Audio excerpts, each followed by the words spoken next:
ভারতীয় television channel Aaj Tak Bangla সম্প্রতি doctor Mohammad ইউনূসের Switzerland সফর শেষে দেয়া বিদায় বার্তাকে কেন্দ্র করে একটি বিভ্রান্তিকর সংবাদ প্রচার করেছে। তাদের প্রতিবেদনে দাবি করা হয়েছে ডক্টর ইউনূস বাংলাদেশে ফিরবেন কিনা তা নিয়ে সংশয় দেখা দিয়েছে।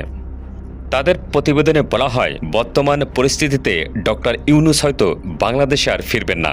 তার বিদায় বার্তায় ছলছল চোখে ক্ষমা চাওয়ার ইঙ্গিত দেওয়া হয়। আজকে প্রফেসর ইউনূস নিজের মাটিতে কথা বলতে পারতেন না, উনি ভয় করেছেন, ভয়ে পালিয়েছেন, আর একটা বিদেশের মাটিতে গিয়ে উনি এসব কথা বলছেন, চোখে জল আনছেন, ভয় আছে, ওনার প্রাণের আছে, হানি হয়ে যাবে, তাই জন্য উনি পালিয়ে দাভোসে গিয়েছেন, আর দাভোসে গিয়ে এই কথাটা বলেছেন। এটা তো খুব ভালো কথা নয়। এখন ডক্টর ইউনূসের সেই বিদায় বার্তায় কি ছিল শুনে আসি। Today I'm going. I'm saying goodbye to you. I don't know whether I'll come back.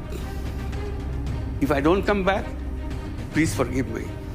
অপরদিকে ভারতীয় চ্যানেল কালকাটা নিউজ এ নিয়ে সংবাদ পরিবেশন করেছে, সেটাও একবার শুনে আসুন। ঘরে বাইরে একাধিক সমস্যায় জেরবার বাংলাদেশ। এই আবহে ট্রাম্পের শপথ গ্রহণের পরেই বাংলাদেশ ছেড়েছেন মোহাম্মদ ইউনূস। বাংলাদেশের অন্তর্বর্তী সরকারের প্রধান উপদেষ্টার দেশ ছাড়ার খবর আগেই জানিয়েছিল সিএন। এবার সিএনের খবরে শিলমোহর দিয়ে দেশে না ফেরার বার্তা ইউনূসের।